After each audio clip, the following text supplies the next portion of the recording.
நல்லா பேசுங்க, ரொம்ப நல்லா பேசுங்க.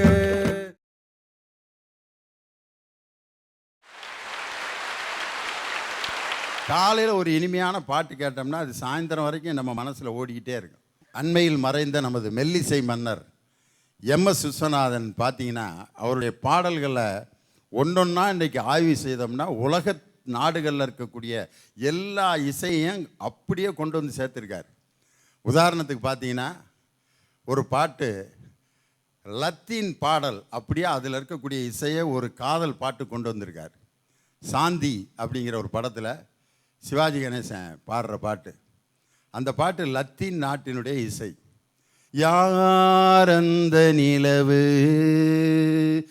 ஏன் இந்த கனவு, யாரோ சொல்ல யாரோ என்று யாரோ தந்த உறவு, காலம் செய்த கோலம் இன்று நான் வந்த வரவு.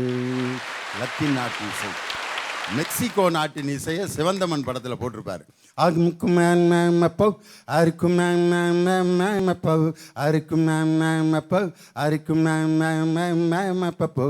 முத்தமிடும் நேரம் எப்போ, மெக்சிகோ நாட்டினுடைய இசை. அதே மாதிரி லண்டனில் பாப் மியூசிக் பாடுற இடத்துல அந்த பாப் பாடகர்கள் பாடக்கூடிய இசை எடுத்து மலர் என்ற முகம் என்று சிரிக்கட்டும், மனம் என்ற கருவண்டு பறக்கட்டும், இரவுக்கும் நிலவுக்கும் துடிக்கட்டும், உலகத்தை ஒரு முறை மறக்கட்டும்,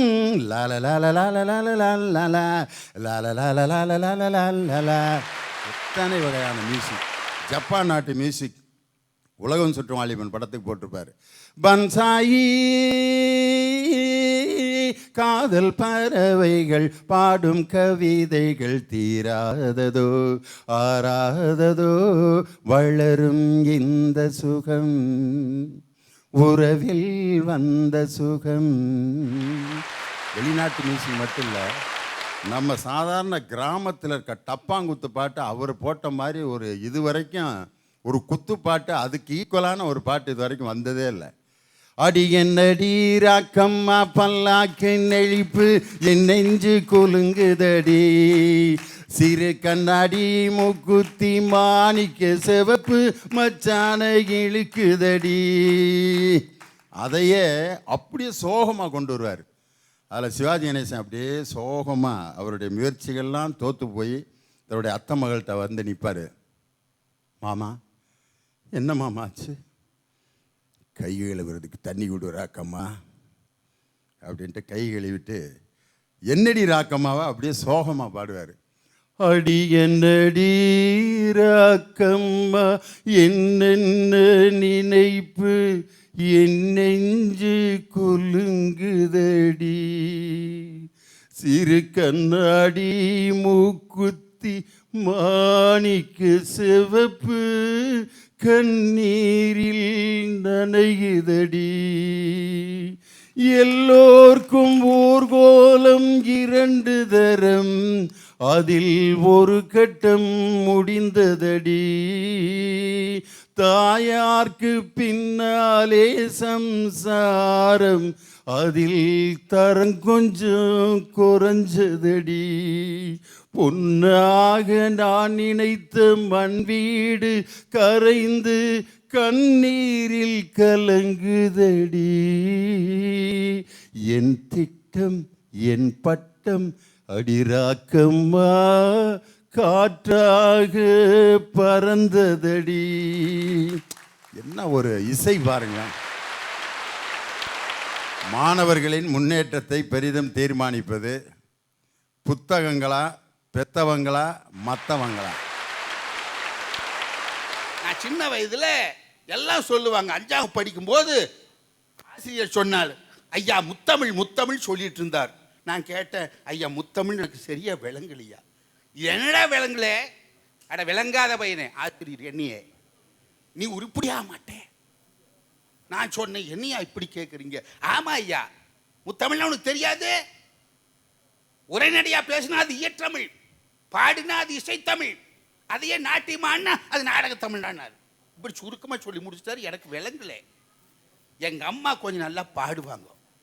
அவங்ககிட்ட போய் சொன்னேன், அம்மா இந்த முத்தமிழ் முத்தமிழ் சொல்றாங்களே, இந்த முத்தமிழ்ங்கிறது எப்படிம்மான்னு கேட்டேன். எங்க அம்மா சொன்னாங்க, பாண்டிய நாட்டை நீதி நெறியுடன் ஆண்டு வந்தான் ஒரு மன்னன் பொற்கை பாண்டியன் என்றே. நல்லா சொல்றேன், கேட்டுக்கடா, இது விளங்குதா? பாண்டிய நாட்டை நீதி நெறியுடன் ஆண்டு வந்தான் ஒரு மன்னன் பொற்கை பாண்டியன் என்றே. சரிம்மா, இசைத்தமிழ் சொன்னாங்களா, அது என்ன பாடுறா? இதே வரிய இப்ப பாட்டா பாடி காமிக்கிறேன்டா தங்கம். ஏன்னா பாட்டுக்கு மயங்காதவங்க ஒருத்தருமே இல்ல. இப்ப அந்த வரிய பாட்டா பாடுறேன்னு சொல்லிட்டு பாடி காமிச்சாங்க ஐயா. சரிங்களா? பாண்டிய நாட்டை நீதி நெறியுடன் ஆண்டு வந்தான் ஒரு மன்னன் பொற்கை பாண்டியன் என்றே. இது இசைத்தமிழ். இந்த நாடகத்தமிழ் எப்படி? எங்க அம்மா சொன்னாங்க, டேய் நான் கொஞ்சம் உடம்பா இருக்கிறேன், அதனால ஆட முடியாதுடா கண்ணு, இருந்தாலும் நான் சொல்றேன் கேட்டுக்கிட்டான்னு சொல்லிட்டுங்க. பாண்டிய நாட்டுக்கு என்னடா அடையாளம்னு கேட்டாங்க. நான் சொன்ன வில்லுன்னு. அட தம்பி, வில்லடா, மீன்றா. அந்த மீனை அடையாளமா காமிக்கணும். அந்த மன்னன் எப்படி இருப்பான்? கம்பீரமா இருப்பான். நல்ல மீச மேல கை வச்சு அப்படி காமிச்சா தெரியுமடா, அதான்டா மன்னன். ஏன்னா வீரத்தின் அடையாளம் மீசை. நான் அப்படித்தான் வச்சிருந்தேன். தமிழாசிரியரா இருக்கிற நான் பெரிய மீசை வச்சுக்கிட்டு இருந்தேன்.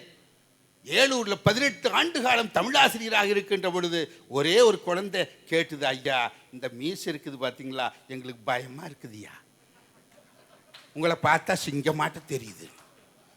அதே வார்த்தையை எங்க வீட்டுல என் புள்ள சொல்லிச்சு, அப்பா உங்களை பார்த்தா கசாப் கடைக்காரராட்டு இருக்குதுப்பா, பேசா மீசையை எடுத்துருந்துச்சு. வேற வழியே இல்லை, மீசையை குறைச்ச, ஆசையை திறந்தேன். உண்மை அதுதாங்க. வெளிப்படையாக சொல்ல வேண்டும் என்றால் ஆசிரியராக இருக்கின்ற பொழுது நான் கடுமையான தண்டனை கொடுத்தவன். இன்னைக்கு ஏலூர்ல போய் கேட்டீங்கன்னா, தமிழாசிரியரா வாட்ச கழட்டினா தீர்ந்துதுரா கிரகம், அது எங்க அடிக்குதுன்னே தெரியாது. உங்க காலத்தில் அடிச்சிங்க, ரிட்டையர் ஆயிட்டீங்க. இப்போ அடித்தா லாக்கப் தான், கோடு போட்ட டவுசர் தான். அதனால தான் வாத்தியாருக்கு பூரா வேற மாதிரி ஆயிட்டாங்க. இப்போ பெயிலா போறியா? பெயிலா போ சாமி, ரொம்ப சந்தோஷம். கணக்கில் எவ்வளோடா மார்க்கு? 1. பரவாயில்லையா, ரொம்ப சந்தோஷம். அடுத்த பரீட்சையில் முட்டை வாங்கு ராஜா அப்படின்ட்டு பேசாமல் விட்றாங்க. எதுக்கு இந்த நாயை அடிச்சுக்கிட்டு நம்ம போய் உள்ள லாக்கப்பில் போய் உட்காந்துக்கிட்டு? அப்படி ஆகிப்போச்சு. சத்தியமங்கலத்தில் கேர்ள்ஸ் ஹையர் செகண்டரி ஸ்கூலுக்கு மாஸ்டர் தமிழையாவை வந்தேன். அங்கே வந்த உடனேயே அந்த குழந்தைகிட்ட என்னுடைய ட்ரெண்ட்டை மாற்றினேன். ஏன் தெரியுங்களா? ஒரு பெற்றெடுத்த தாயானவள் என் இடத்துல வந்து கேட்டா, ஏயா உன் பிள்ளையா இருந்தா நீ அடிப்பையான்னு ஒரு வார்த்தை கேட்டா பாருங்க, அப்பொழுதுதான் என்னுடைய நிலையில மாற்றம் பெற்றேன். உண்மைதானே, நம்ம பிள்ளைய நாம் இப்படி அடிப்போமான்னு. ஐயா இன்னும் சொல்லணும்னா நிறைய சொல்லலாம். தாய் தந்தையரை காட்டிலும் மற்றவங்க அப்படி ஒன்று பெரியவங்க இல்லைம்மா. தயவு செய்து ஆசிரியர்களை திட்டாதீர்கள். ஏன்னா நான் ஆசிரியராக இருந்ததுனால சொல்றேன். அவர்கள் முன்னேற்றத்திற்கு உதவுகிறார்கள், இல்லைன்னு சொல்லல. ஆனால் அவங்களுக்கு மேல ஒருபடியா இந்த முன்னேற்றத்திற்கு உதவுகின்ற பெருந்தகையாளர்கள் மற்றவங்களை காட்டிலும் புத்தகங்களை காட்டிலும் பெற்றவங்க தாயா. உண்மை அதுதானே. ஒண்ணு இல்லைங்க, எனக்கு 3 பெண் குழந்தைகள். இந்த 3 பெண் குழந்தைகள் இருக்கின்ற பொழுது பெரிய குழந்தைக்கு திருமணம் முடித்தேன். பெரிய குழந்தைக்கு திருமணம் முடித்த வளைவு காப்பு முடிந்தது. என்னுடைய மனைவியானவள் இறந்து போனாள். மற்ற இறந்த 2 குழந்தைகளுக்கும் அந்த பெற்ற தாயினுடைய பாசம் இல்லையே என்று ஏக்கம் வரக்கூடாது என்பதற்காக தாய்க்கு தாயாக இருந்து தந்தைக்கு தந்தையாக இருந்து அந்த குழந்தைகளை நல்ல முறையில் படிக்க வைத்து இன்று நல்ல சிறப்பான இடங்களில் திருமணம் செய்து கொடுத்திருக்கக்கூடியவன் தாய்க்கு தாயாக இருந்து தந்தைக்கு தந்தையாகவும் இருந்த தாயுமானவனாக வாழ்ந்து கொண்டிருக்கிறேன் ஐயா, வாழ்ந்து கொண்டிருக்கிறேன் ஐயா. அப்பா அம்மாவுக்கு ஒரு நல்ல பையனாகவும் டீச்சருக்கு ஒரு நல்ல மாணவனாகவும் இருந்தவர் தான் நம்மளுடைய காந்திஜி. ஆனா என்றைக்கு கடையனுக்கும் கடைத்தேற்றம் என்ற புத்தகத்தை வாசித்தாரோ அந்த புத்தகம் சாதாரணமா இருந்த காந்திஜிய மகாத்மா காந்திஜியாக மாற்றி இருக்கிறது என்றால் அதற்கு அந்த புத்தகம் தானே காரணம். காந்திஜி ஐயா, உங்கள்கிட்ட 1 கோடி ரூபாய் இருந்தா என்னையா பண்ணுவீங்கன்னு ஒரு நிருபர் கேட்கிறாரு. நான் நூலகத்தை அமைச்சு பல பேருக்கு வழிகாட்டுதலை ஏற்படுத்துவேன்னு சொல்றாரு ஐயா. ஒரு நாளைக்கு குறைஞ்சது 1 மணி நேரமாவது புத்தகத்தை நான் வாசிக்கலாட்டி எனக்கு தூக்கமே வராதுன்னு சொல்றாரு நம்மளுடைய நேருஜி. ஐயா, முதல் உலக போர் நடந்துச்சுயா. அப்படியே துப்பாக்கியில டப்ப டப்ப டப்ப டப்பன்னு சுடுறாயா. சர சர சர சரன்னு குண்டுலாம் ஒரு மனுஷனுடைய உடம்ப தொலைக்குது. 1 குண்டு 2 குண்டு இல்லையா, மொத்தம் 44 குண்டுகள் அந்த மனிதனுடைய உடம்ப தொலைக்குது. அப்ப டாக்டர்ஸ் வேகமா ஓடி வந்து, நர்ஸ் அந்த அவர் கீழே விழுந்துட்டாரு, ஆபரேஷன் பண்ணணும், நீங்க சீக்கிரமா அந்த மயக்க மருந்து எடுத்துட்டு வாங்கன்னு சொல்றாருயா. அப்ப அந்த நபர் என்ன தெரியுமா சொன்னாரு, டாக்டர் எனக்கு நீங்க மயக்க மருந்து கொடுக்க வேணாம், அதுக்கு பதிலா எனக்கு புத்தகத்தை தாங்க டாக்டர், நான் புத்தகத்தை படிச்சுட்டே இருக்கேன், எனக்கு நீங்க வந்து ஆப்ரேஷன் பண்ணுங்க டாக்டர்னு சொல்றாரு. அப்ப அந்த டாக்டர் கேட்கிறாரு, ஐயா இன்னும் கொஞ்ச நேரத்துல இன்னும் சாக போற, பிழைக்க போறியா சாக போறியான்னு தெரியல, இப்ப போய் எதுக்கா புத்தகத்தை நீ படிக்க போறேன்னு கேட்கிற அப்படின்னு கேட்கிறாரு. அதுக்கு அந்த நபர் என்ன தெரியுமா ஐயா சொன்னாரு, ஐயா நீங்க ஆப்ரேஷன் பண்ணதுக்கு அப்புறம் நான் பிழைப்பேனா மாட்டேனான்னு எனக்கு தெரியாது, ஆனா தன்னம்பிக்கை ஊட்டக்கூடிய புத்தகத்தை நான் படிக்கும் போது நான் மீண்டும் பிறக்க வேண்டும், ஏதேனும் என்னுடைய நாட்டுக்கு சாதிக்க வேண்டும் என்று மேலும் எனக்கு அந்த தன்னம்பிக்கை ஊட்டி நான் மீண்டும் பிழைப்பேன் என்று கூறுகிறது அல்லவா, அது எனக்கு அந்த புத்தகம் தானே கற்றுத்தருகிறது என்று கூறினார். அவர் வேறு யாரும் இல்லை ஐயா, இத்தாலி நாட்டையே ஆண்ட அந்த முசோலினி ஐயா. கத்திய தீட்டாதடா, புத்திய தீட்டு. இந்த உலகத்திலேயே மிகப்பெரிய ஆயுதம் எது தெரியுமா, புத்தகங்கள் தான் சொல்றாரு ஐயா மார்ட்டின் லூதர் கிங். ஐயா பெத்தவங்களுக்கு எங்கேயாவது திருவிழா நடத்திருக்காங்களா, மத்தவங்களுக்கு எங்கேயாவது திருவிழா நடத்திருக்காங்களா, ஆனா புத்தக திருவிழான்னு சொல்லி வருஷம் நடத்துறாங்களே, அந்த இடத்துல புத்தகத்துக்கு தானே முக்கியத்துவம் கொடுத்திருக்காங்க. தந்தை பெரியார்கிட்ட போய், ஐயா மக்களோட முன்னேற்றம் அது ஒரு சைடு இருந்தாலும் பெண்களோட முன்னேற்றம் தாயா ரொம்ப கொடூரமா இருக்கு, அவங்க முன்னேறதுக்கு என்னதாயா வழி அப்படின்னு ஒருத்தர் கேட்கிறாரு. பெரியார் சொல்றாரு, அட வெங்காயம் அது ஒண்ணு இல்லடா, அவங்க கையில இருக்க கரண்டியை பிடிக்கிட்டு அந்த புத்தகத்தை குடுற அவங்களாவே முன்னேறிடுவாங்கடா அப்படின்னு சொல்றாரு இல்லையா. பகுத்தறிவு மிக்க பெரியாரே புத்தகத்துக்கு முக்கியத்துவம் கொடுத்திருக்காரு ஐயா. அது மட்டும் அல்ல, சாதாரண ஏழை சிறுவனா ராமேஸ்வரத்துல பிறந்து இன்னைக்கு ராஷ்டிரபதி பவனையே ஆண்டு குடியரசு தலைவர் ஆனாரே சாதனை தமிழன். ஆச்சரியமே ஆச்சரியப்படும் ஆச்சரியம், அவர்தான் நம்ம டாக்டர் ஏபிஜே அப்துல் கலாம் ஐயா அவர்கள். அவர் புத்தகங்களை படிக்கிறார் ஐயா. The empires of the mind, to begin வேரமை, திருக்குறள், பகவத்கீதா, திருக்குரான், நிறைய புத்தகத்தை வாசிக்கிறார் ஐயா. அந்த புத்தகம் அவருக்கு ஒரு கனவை தூண்டி விடுது ஐயா. அந்த கனவு என்ன தெரியுமா, 2020 இந்தியா வல்லரசாக வேண்டும் என்ற கனவை தூண்டி விடுது ஐயா. அந்த ஒரு தனிப்பட்ட மனிதனுடைய கனவு, அந்த புத்தகம் தூண்டிவிட்ட தனிப்பட்ட மனிதனுடைய கனவு இன்று 125 கோடி மக்களினுடைய கனவாக மாறி இருக்கிறது என்றால் அதற்கு அந்த புத்தகம் தானே காரணம்.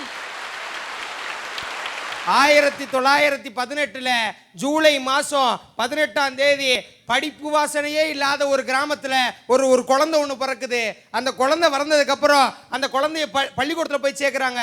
பள்ளிக்கூடத்தில் சேர்த்தோன்னு சொல்றான், பக்கத்தில் தெரியாம ஒருத்த மேல கைப்பற்றுச்சு, கைப்பிடிச்சு விட்டான் ஒரு அறை, இந்த காது அப்படியே வச்சுட்டு அப்படியே போற வாத்தியாட்ட சொல்றான், சார் என்ன அடிச்சு விட்டா சார் அப்படிங்கோ. அவரு இந்த காதுல விட்டார் ஒரு அறை, 2 கண்ணத்துல கையை வச்சுட்டு போய் உட்கார்றா. பக்கத்துல 2 ஃப்ரெண்டு சொல்றான், ஏ நம்மளாம் ஒடுக்கப்பட்ட தாழ்த்தப்பட்ட இனத்தை சேர்ந்துக்கனாலதான் இவங்க தூக்கி போட்டு மிதிக்கிறானுவ, நம்ம என்னைக்கு முன்னுக்கு வரோமோ அன்னைக்கு தான் நம்மளால உருப்பட முடியும். உடனே அதுல மனசுல உள்ளு வாங்கிட்டு வருங்காலத்துல கருப்பு இன மக்களை மீட்டெடுத்த நெல்சன் மண்டேலா தான் அவர்னு சொன்னா, இந்த இடத்துல அவர் காலத்துக்கு அப்புறம் புக்கு படிச்சிருக்கலாம், பெத்தவங்க உதவி இருக்கலாம், அதெல்லாம் வேற விஷயம். முத அந்த நண்பன் சொன்ன ஒரு வார்த்தை தான் நெல்சன் மண்டேலா உருவாக்குச்சு. என் வாழ்க்கையை எடுத்துக்கங்க. எங்க அப்பா 4 வருஷத்துக்கு முன்னாடி தவறி போயிட்டாருங்கய்யா. உடனே எங்க அம்மா என்ன பண்ணாங்க, எங்க ஐயா இருக்க முன்னாடி வரைக்கும் என் மேல ரொம்ப பாசமா இருப்பாங்க. மவனே வாடா அப்படின்லாம் கொஞ்சிக்கிட்டு அலைவாங்க. என் பாப்பா மேல கொஞ்சம் கவனம் குறைவு எங்க அம்மாவுக்கு, ஆனால் எங்க அப்பாவுக்கு பாசம் கூட. எங்க அப்பா தவறி போனதுக்கு அப்புறம் எங்க பாப்பா மேல எங்க அம்மாவோட கவனம் ஃபுல்லா திரும்பிச்சு. உடனே எனக்கு கோவம் வந்துருச்சு. சின்ன பிள்ளைல விவரம் தெரியா வயசுல ஒன்று கோவம் வந்துருச்சு. உடனே என்ன பண்றாங்க, எங்க அம்மா டெய்லி சண்டை. உடனே என்ன ஆகுது, அப்படி வருத்தப்பட்டு போனப்பதான் வைரமுத்துவோட கவிதை கிடைச்சிச்சு. சார், 1000 தான் கவி சொன்னேன், அழகழகாய் பொய் சொன்னேன், பெத்தவளே உன்பெருமை ஒத்தவரை சொல்லலையே, காத்தெல்லாம் மகன் பாட்டு, காகிதத்தில் அவன் எழுத்து, ஊரெல்லாம் மகன் பேச்சு, உன் கீர்த்தி எழுதலையே, எழுதவோ படிக்கவோ இயலாத தாய்பத்து எழுது என்ன லாபம்னு எழுதாமல் போனேடோ, பொன்னையா தேவன் பெத்த பொன்னே குலமகளே, என்னை புறந்தல்ல இடுப்பு வழி பொறுத்தவளே, வைரமுத்து பிறப்பான்னு நீ வயித்துல நீ சுமந்ததில்ல, வயித்துல சுமந்த ஒண்ணு வைரமுத்து ஆயிருச்சு. பாசம் உள்ள வேலையிலே காசு வந்து கூடலையே, காசு வந்த வேலையிலே பாசம் வந்து சேரலையே, கல்யாணம் நான் செஞ்சு கதியத்து நிக்கையில பெத்தப்பன் சென்னை வந்து சொத்து எழுதி போன பின்னே 5-6 வருஷம் உன்னை ஆசை முகம் காணாம பிள்ளை மனம் பித்தாச்சு, பெத்த மனம் கல்லாச்சு, பாசம் கண்ணீர் எல்லாம் வெறிச்சோடி போன வேதாந்தம் ஆயிடுச்சோ. வைகையில ஊர் முழுக வல்லோரும் சேர்ந்தழுக கைபிடிச்சு என்ன கரை சேர்த்து விட்டவளே, எனக்கு ஒண்ணு ஆனதுன்னா உனக்கு வேறு பிள்ளை உண்டு, உனக்கு ஒண்ணு ஆனதுன்னா எனக்கு வேறு தாய் உண்டான்னு முடிப்பார் சார். ஒருத்தன் ஃபெயில் ஆகிட்டான் பரீட்சையில். ஃபெயில் ஆனதுக்கப்புறம் தான் அப்பனை பார்க்க வரான். அப்பனை பார்த்ததுக்கப்புறம் மார்க் ஷீட்டை கொண்டு கொடுக்குறான். கொடுத்துட்டு அவர் மேலே எங்கேயும் பார்க்குறாரு. ஏன்னா அவன் ஃபெயில் ஆகிட்டான். டாரு குச்சியில் எடுத்து அடிக்கிறாரு. அவனுக்கு வலி விண்ணுங்குது. உடனே போகிறான், அழுதுகிட்டே போகிறான், கண்ணை திச்சுட்டே போகிறான். அவங்க தாத்தாட்ட போகிறான். தாத்தா என் அப்பா அடிச்சு விட்டாரு தாத்தா அப்படின்னு அழுகுறான். உடனே தாத்தா கூப்பிட்றாரு, வாடா உட்கார்றா. என்ன எதுக்குடா அடித்தான்? மார்க்கு கம்மியாக வாங்கிட்டேன், அதனால பெரும்பாலும் அடிச்சு விட்டார் தாத்தா, வலிக்குது தாத்தா. யார் உன் அப்பனை அடித்தான்? ஆமாம் தாத்தா அடிச்சு விட்டான். உன் அப்பா என்ன மார்க் வாங்கினா தெரியுமா அப்படின்னு கேட்குறாரு. உடனே இவன் சொல்கிறான், உன் அப்பா முட்டை வாங்கினான்டா, அவன் அடிக்கிறதுக்கு உனக்கு என்ன தகுதி இருக்குது? உடனே கம்பீரமாயிட்டான், தைரியமாயிட்டு போகிறான். போனதுக்கப்புறமே அவங்க அப்பா வர்றாரு. என்னடா முறப்பு அப்படிங்கிறாரு. என்ன எய்த்து பேசுகிற அப்படிங்கிறாரு. நீனே முட்டையாமல இங்கே எதுக்கு நீ எனக்கு அடிக்க வர அப்படின்னு சொல்லி சொல்கிறான். நம்ம வீட்டில் இந்த பயல்களுக்கு பிட்டு போட்டு விடுறதே இந்த தாத்தனுங்க தான். ஏன் தெரியுமா? அவங்க அப்பனுடைய பல வண்டவாளங்களை தண்டவாளத்தில் ஏற்றி விட்டு அவங்க அப்பன்கிட்டருந்து பல விஷயங்களை காட்டி கொடுக்குறதே இந்த தாத்தனுங்க தான். அதனால தான் எப்பயுமே அந்த பேரனுங்க அப்பாவோட தாத்தாவை ரொம்ப நேசிப்பாங்க. காரணம், அவனுங்களுக்கு மிகப்பெரிய பிரச்சனை வர்றப்ப ஒரு மிகப்பெரிய அடைக்கலம் இடம், அந்த புகலிடம் தாத்தாவோட மடியும் அந்த சுருங்கிய தோல்லேருந்து கிடைக்கிற அந்த இன்பமான முத்தம் இருக்கு பாருங்க, தாத்தாவினுடைய முத்தம். அதில் இருக்கக்கூடிய சுகம் அடே அப்பா. கொங்கு தமிழ் கொஞ்சம் பொங்கும் புகழ் எங்கும். ஆம், தமிழை செம்மொழியாக்கி விழா எடுத்த இக்கோவை மண்ணை தொட்டு வணங்கி என் விவாதத்தை தொடங்குகிறேங்க. அள்ளித்தந்த பூமி அன்னை அல்லவா, சொல்லித்தந்த வானம் தந்தை அல்லவா, ஆடும் நாள் பாடும் நாள் ஆடுங்கள், என்றும் ஆனந்தம் ஆனந்தம் தேடுங்கள். ஆராரோ பாடினாலும் ஆராரோ ஆகாதம்மா, சொந்தங்கள் கூடினாலும் தந்தை தாயாகாதம்மா, உன்னோடு தாய் தந்த பாட்டுதானம்மா. அப்படி இப்படி என்று தப்படி எடுத்து வைக்கும் உன்னை அப்படி அல்ல இப்படி என்று வழிநடத்தி செல்வது உன்னை பெற்றவங்க தான். இல்லைன்னு யாருனாலையா சொல்ல முடியுமா? உனக்கு அன்பை தர்றதுக்கு அம்மா வேணும், அறிவை தர்றதுக்கு அப்பா வேணும். ஆனா இங்க வந்து பேசுறது மட்டும் மத்தவங்க தாங்கிறாங்க, புத்தவங்கிறாங்க. என்னம்மா இப்படி பேசுறீங்களேம்மா? இங்கடா இந்த பாதிப்பை காணாமேன்னு பார்த்தேன். இவ்வளோ ஒரு 3-4 மாதமாக டண்டனக்கா ஓடிக்கிட்டு இருந்துச்சு. இப்போ என்னடா இப்படி பண்ணுறீங்களேம்மான்ட்டு ஒரு வயசு போய் படிக்கிறேன். இப்படி பண்ணுறீங்களாம்மா அப்படிங்கிறான். நானும் கல்லூரி முடிச்சுட்டு சாயந்தரமா வந்து டியூஷன் எடுத்துட்டு இருந்தேன்.